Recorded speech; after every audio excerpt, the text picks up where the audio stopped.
نحمده ونصلي على رسوله الكريم أما بعد فأعوذ بالله من الشيطان الرجيم بسم الله الرحمن الرحيم السلام علیکم ورحمۃ اللہ وبرکاتہ۔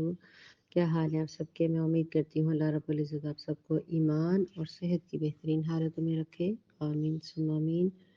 اللہ مجھ سمیت سب مسلمان کو، جو آئے ہیں، جو آنے والے ہیں، جو پچھلے وفات پا چکے ہیں، سب کو اپنی رحمت کے ساتھ بخش دے، آمین ثم آمین۔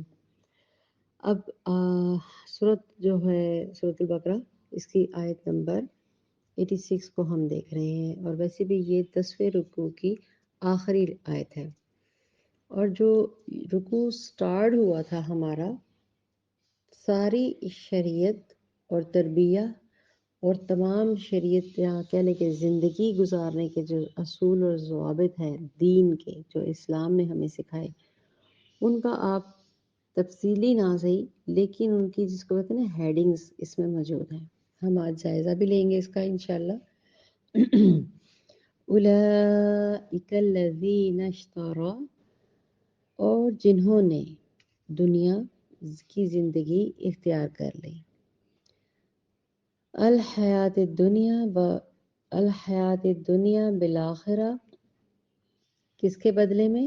آخرت کو چھوڑ کر انہوں نے دنیا کی زندگی اختیار کر لی۔ تو ساتھ ہی اللہ تعالیٰ نے دو ٹوک الفاظ بتا دیے، فلا یخفف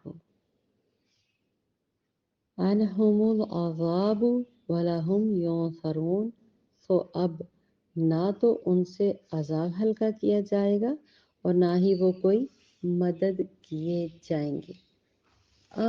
عجیب بات ہے نا کہ ایک لمحے کے لیے سوچیں کہ جہنم کے اندر وہ کیسے مدد کیے جا سکتے ہیں، کیسے ان کو کوئی سپورٹ، کوئی اس طرح کی چیز مل سکتی ہے نا، سوچنے والی بات۔ چلیں اس کو ہم کھول کے انشاءاللہ بتاتے ہیں آگے۔ بیسیکلی جو لوگ جنہوں نے آخرت کے بدلے دنیا کی زندگی خرید لی، یعنی آخرت بیچ کر دنیا خریدنے سے یہاں پہ کیا مراد ہے؟ انسان دنیا کے فائدوں کی خاطر آخرت کو داؤ پہ لگا دیتا ہے، ایسا ہی ہے نا؟ انسان آخرت کے لیے نہیں، دنیا کے لیے اپنا سب کچھ دے دیتا ہے۔ یہود نے بھی ایسا ہی کیا جو ہم مسلسل پڑھ رہے ہیں، کہ ان کو سب کچھ معلوم تھا کہ نبی ہیں، آئیں گے، ہماری کتابوں میں موجود ہے، اصل شریعت ان کو بھی یہی ہمارے والی جو قرآن پاک ہے یہی ملی ہوئی ہے، ٹھیک ہے، لیکن انہوں نے جان بوجھ کر اس کو پس پش ڈالا۔ یہود نے آخرت کے مقابلے میں کیا کیا؟ دنیا کو ترجیح دے دی۔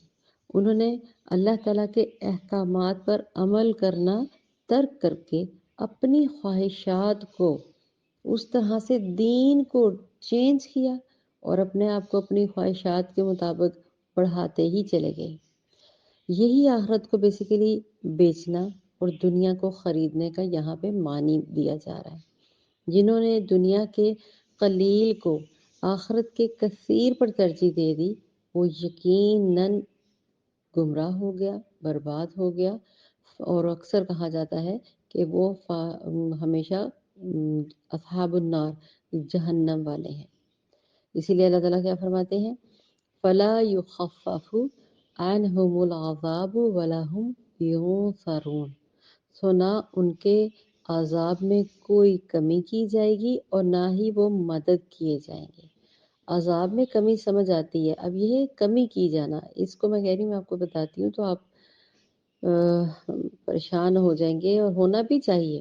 ہماری پریشانی دنیا میں ضرور ہوتی ہے، آخرت کے لیے ہم پریشان ہی نہیں ہیں۔ مطلب ان پر عذاب کی شدت ہمیشہ ہمیشہ کے لیے رہے گی، کبھی بھی ہلکی نہیں کی جائے گی، ان کے عذاب کو کبھی ہٹایا ہی نہیں جائے گا ان سے۔ کون سے لوگ؟ جنہوں نے یہ دنیا کی کمائی کو کمایا، شرک کیا، صرف شرک کیا۔ اور یہود کیا کرتے تھے؟ انہوں نے اپنے بتوں کی پوجا، اپنے بڑوں کی پوجا، پیروکاروں کی پوجا، اور پھر ان کے فالوورز کبھی چھوڑا ہی نہیں۔ تو جو عذاب ہے نا، اللہ تعالیٰ فرماتی ہے ہمیشہ ان پر مسلط رہے گا، ایک گھڑی بھی عذاب کے بغیر نہیں گزرے گی۔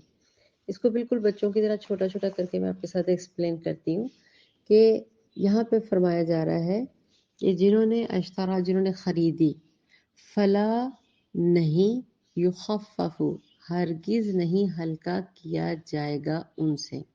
دیکھیں اس کے دو معنی ہیں، ایک معنی مادی ہے، دوسرا معنی اس کے مانوا ہے۔ چلے میں بتاتی ہوں اس کو۔ مادی کیا ہوتا ہے، جیسے کہ آپ جانتے ہی ہیں، مادی کہتے ہیں جو چیز ویزیبل ہو، میٹر کرتی ہو۔ مادہ جانتے ہیں نا آپ اس کو، جس کو ہم فزیکلی ہاتھ لگا سکتے ہیں، چیک کر سکتے ہیں، چکھ سکتے ہیں، وہ ہماری مادی ویلیو ہو گئی۔ ٹھیک ہے، اس لیے میں آپ کو ایکسپلین کرنا چاہ رہی ہوں کہ اس کے دونوں معنی بتاتی ہوں تاکہ کھل کے بات سمجھ آ جائے گی۔ یخفف، ہرگز ہلکا نہیں کیا جائے گا۔ کلیئر ہو گیا کہ جب آپ نے ایک اور مثال کی، جیسے آپ نے کوئی کتاب اٹھائی ہو پھر اس کو رکھ دی جائے، آپ کتاب فیزیبل ہے نا، آپ ٹچ کر سکتے ہیں، اٹھا سکتے ہیں، پھر اس کو کتاب کو اٹھائے آپ تھک گئے ہوں تو اس کو جب رکھا آپ نے تو یخفف، آپ نے اپنے آپ کو ہلکا محسوس کیا۔ ٹھیک ہے، آپ کو لگا کہ ہاں، حالانکہ کتاب کا کیا بوجھ ہے لیکن مسلسل اٹھائیں تو وہ بھی بھاری لگتی ہے، ثقیل بلکہ ہو جاتی ہے، اتنا بوجھل ہو جاتا ہے۔ جیسے ہی آپ کا وزن ہلکا ہو جائے گا تو یہ یخفف کا معنی مطلب کہ ہلکا ہو جائے گا۔ یہ ہو گیا اس کا مادی معنی جو میں نے آپ کے ساتھ شیئر کیا۔ مانوی معنی یعنی اس کی اسپرٹ کیا ہے، یعنی ظاہر نہیں بلکہ اس کے اندر کیا ہے۔ ظاہری طور پہ تو ہمیں نظر آ رہی ہے یہ چیز ہے، اس کے اندر کیا ہے، اس کے اندر کا یہ ایٹم، یہ ویلیو، یہ کیا ہے، اس کو اسپرٹ کہا جاتا ہے کہ اس کے اندر کے حالت کیا ہے۔ چلیں اس کو بھی ایک آسان طریقے سے سمجھاتی ہوں کہ جس طرح فار ایگزامپل میں پڑھا رہی ہوں، اب کچھ وہ ویزیبل تو نہیں ہے، ایک آپ کو آواز آ رہی ہے اور آپ سن رہے ہیں جسٹ، لیکن میں تو پڑھا رہی ہوں نا، ایک رسپانسبلٹی ہے، ایک ذمہ داری ہے، ایک اسپرٹ ہے اس کے اندر، پڑھانے کے اندر۔ اب میں اس کو کہوں گی بوجھ تو آپ کہیں گے یہ کوئی بوجھ ہے، یہ بوجھ نہیں ہے، اب یہ ویلیو میں آ جاتا ہے، یہ بھی ایک طرح کا بوجھ ہے، ایک ذمہ داری ہے۔ جیسے ہی میں پڑھانے سے فارغ ہو جاؤں گی تو میرا یہ بوجھ ہلکا ہو جائے گا، تھوڑا میں ریلیکس ہو جاؤں گی کہ اب میں نے پڑھا دیا، اٹس اوکے۔ یہ مانوی معنی ہو گیا، یہ بظاہر ظاہر تو نہیں ہوتا لیکن ایک ذمہ داری کے حساب سے ہے تو بوجھ نا۔ اب آگے ہم سمجھتے ہیں کہ اب اس بات کو سمجھیں کہ قیامت کے روز آخرت میں یہ جو یہود ہیں یہ مدد نہیں کیے جائیں گے۔ جنہوں نے کیا کیا، جنہوں نے ترجیح دی دنیا کو، ان کے لیے عذاب ہلکا نہیں کیا جائے گا، جو میں اس وقت سے سمجھانا چاہ رہی ہوں کہ یہ اب آپ سوچیں گے کہ ہم یوں سارون، اور نہ وہ مدد بھی کیے جائیں گے، نہ ان سے عذاب ہلکا کیا جائے گا۔ یخفف کلیئر ہو گیا۔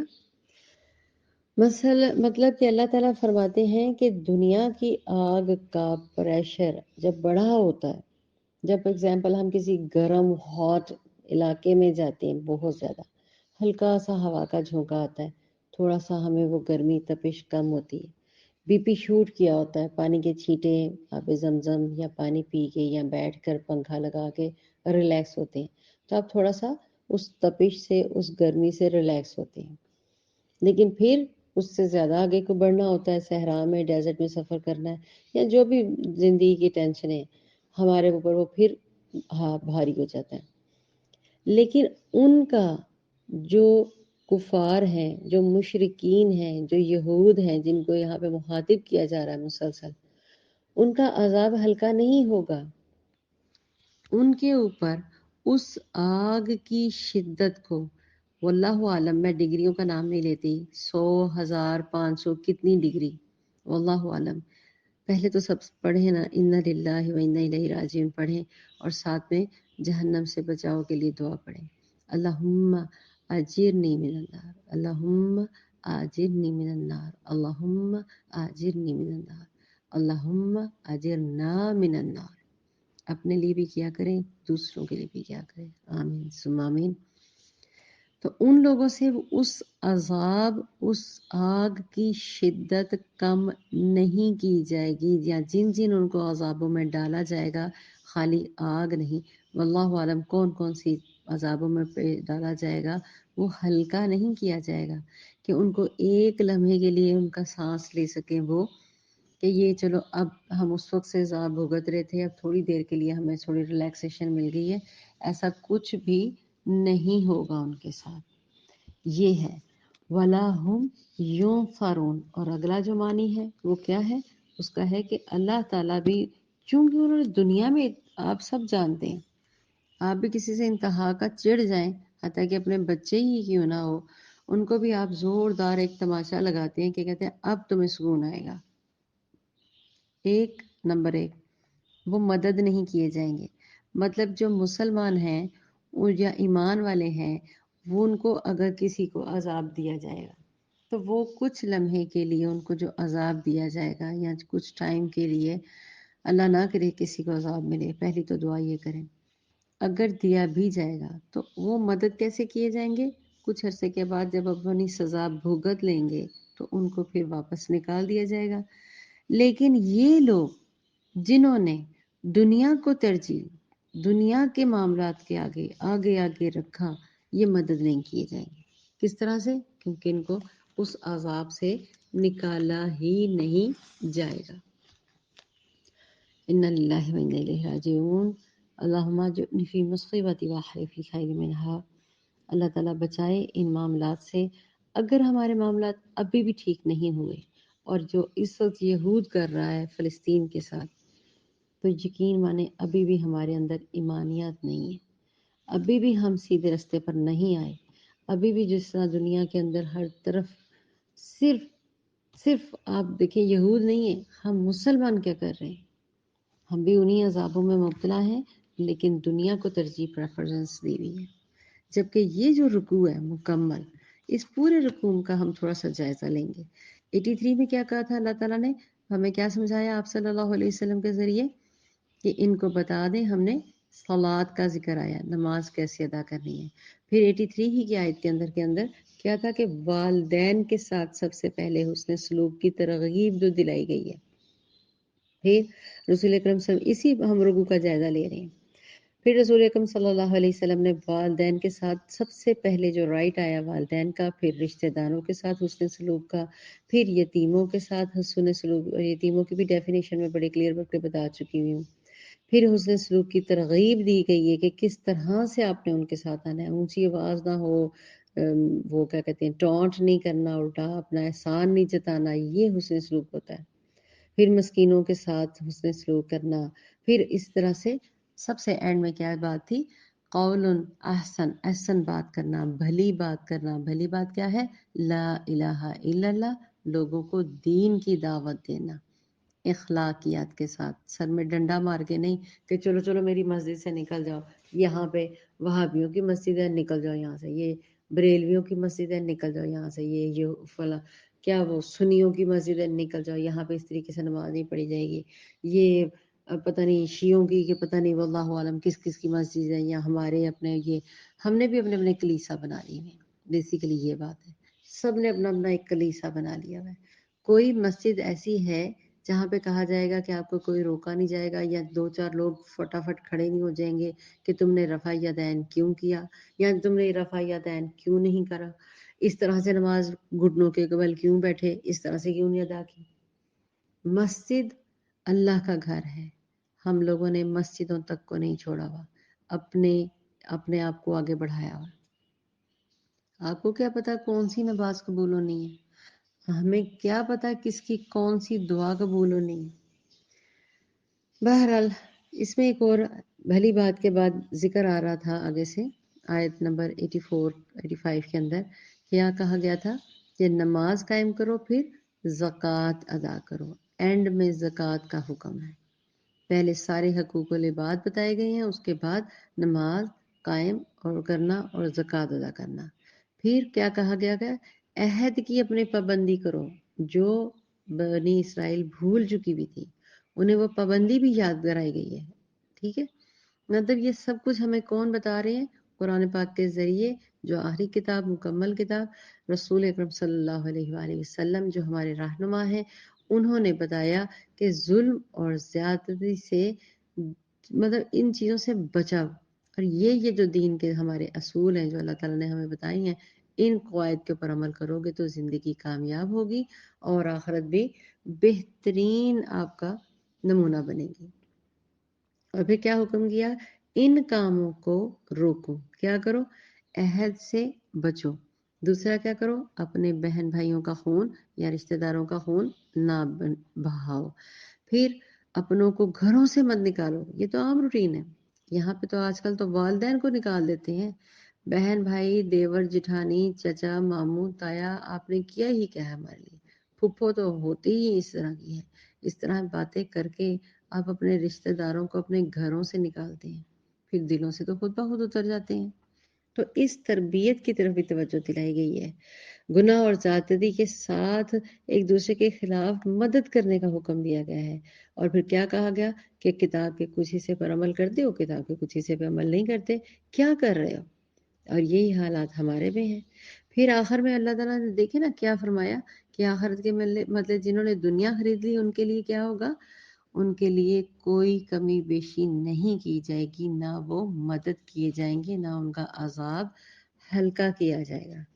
اللہ تعالیٰ نے کس کے کا حکم کہنے کا ماننے کا کہا؟ اللہ تعالیٰ نے اگر غلامی کرنی ہی ہے تو میری کرو، والدین کی خدمت کرو، لوگوں سے بھلی بات کرو۔ تو لہٰذا یہ جو 10واں رکوع ہے نا، یہ بہت بہت زیادہ اہمیت کا حامل تھا۔ اس میں جو ہم مسلسل پڑھ رہے ہیں پہلے رکوع سے سورۃ البقرہ کی یہاں تک، یہ تمام شریعت ہمارے سامنے کہہ لیں کہ موٹی موٹی کلیئر ہو گئی۔ مطلب کہ میں نے کیا کرنا ہے؟ میں نے اللہ کی ساتھ غلامی کرنے کا طریقہ سیکھ لیا کہ کس طرح سے چلنا ہے۔ میں نے یہ سیکھ لیا کہ والدین کے ساتھ کس طرح سے حسن سلوک سے پیش آنا ہے، رشتہ داروں کے ساتھ، یتیموں کے ساتھ، مسکینوں کے ساتھ، اور لوگوں کے ساتھ، مسافروں تک کے ساتھ۔ دیکھیں یہاں پہ حکم آیا ہوا ہے بھلی بات کیسے کرنی ہے، پھر اپنے وعدے کی پابندی کرنی ہے۔ جو سارے یہ کام کرے گا اوبیسلی وہ تو جنت میں جائے گا، اس کے اوپر تو کوئی ظلم کوئی زیادتی نہیں نہ کی جائے گی۔ تو مقصد یہ ہے کہ اس وقت جائزہ لینا بہت ضروری تھا جو ہم مسلسل پڑھ رہے ہیں، اور انشاءاللہ کل ہم 11ویں رکوع کا آغاز کریں گے، وہ بھی انہی حوالے سے ہیں۔ لیکن یہ پچھلا تجزیہ کرنا اور پھر اپنا ضرور انالیسس، میں ہمیشہ کہتی ہوں، آپ صلی اللہ علیہ وسلم نے تو کہا ہے کہ روزانہ سونے کے وقت بیڈ کے اوپر لیٹتے ساتھ جو دنیا کے اندر اگر غلطیاں ہو گئی اپنا جائزہ لیں، اس کو سمجھیں اور اس کے بعد انالیسس کر کے آگے بڑھیں۔ اللہ تعالیٰ ہم سب کو ایمان کی اور صحت کی بہترین حالتوں میں رکھیں، اور جو کچھ اللہ تعالیٰ نے قرآن پاک میں فرمایا کاش کہ ہمیں سمجھ بھی آ جائے اور اس کے اوپر عمل کرنے کی بھی توفیق عطا فرما دے۔ آمین ثم آمین۔